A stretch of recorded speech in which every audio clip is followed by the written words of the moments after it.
I think the first thing to say is that both the person with the dementia and the family carer are important. That's the first and first primary message to put out, I think. And the needs and the well-being of both are interlinked so very, very closely. We are all different, and I know we keep saying it over and over again. And my friend said to me, but that is for people with dementia. And I said, yes, but we are all different. We're all in different stages. In my experience, there can be a misunderstanding of expectations between the person with dementia and the carer. The person with dementia is still the person you know, but behaviour and responses are going to be different from before. It's hard for the person with dementia to deal with dementia, and it's hard for you to deal with dementia and the person with dementia. There are some ideas in the toolkit that might help you deal with some of these things, but you're the person they need, but you have needs too. Share the care if you can. It's very easy to disable the person by saying, well, that's it, I'm going to I have to do everything for you. You just sit there, dear, and I'll do it for you.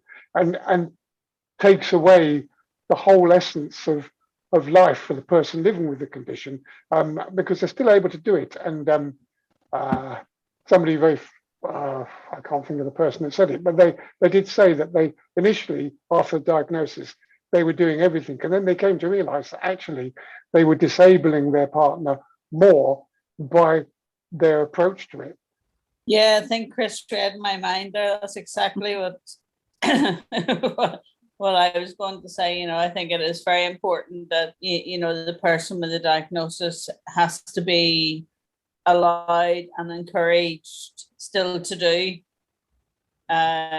You know, that they don't take over, that they don't sort of make what they deem to be the best decision, you know, without consulting with, obviously it depends on the stage of the journey the person with the dementia is on as well, but yeah, the diagnosis is devastating and there's no getting away from that, but that life still very much can still be lived.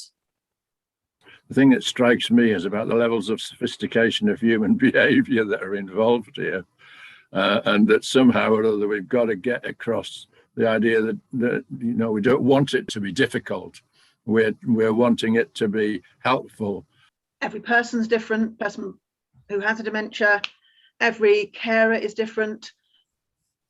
Every day is different, but also your relationships are all different. So always bear that in mind when you're looking at maybe how other people are coping and you feel you're not coping as well, because you will have had a different relationship with that person. But it's also, I think, really important to think about that relationship, not just move into a new sort of carer and you know, loved one relationship, but to think back to what did you used to have. So when I was looking after my mum, remembering what was important to her about being my mum and finding ways that we could keep that alive for her so she still was my mum. And if I'd robbed her of that, it would have been kind of probably worse than a lot of other things she lost. I think one of the very important things is that when they're first diagnosed, they've probably gone to the memory clinic or the doctor.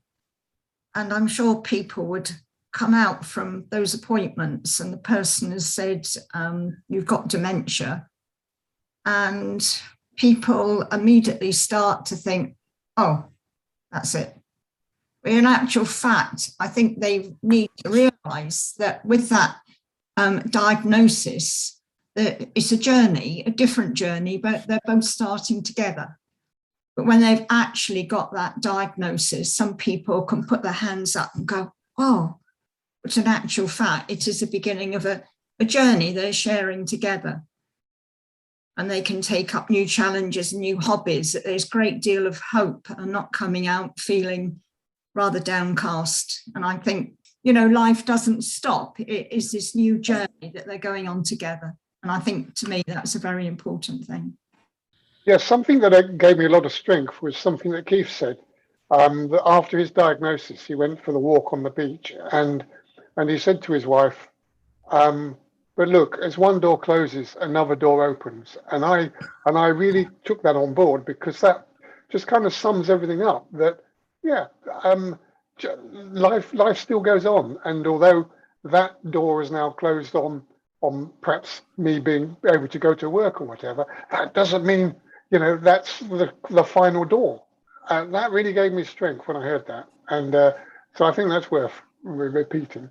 Just do the best you can today, and that's the best you can do. Try not to feel guilty about, oh, I'm not doing as well as I did yesterday or last week, but just do the best you can today, because that's all anyone can ask of you.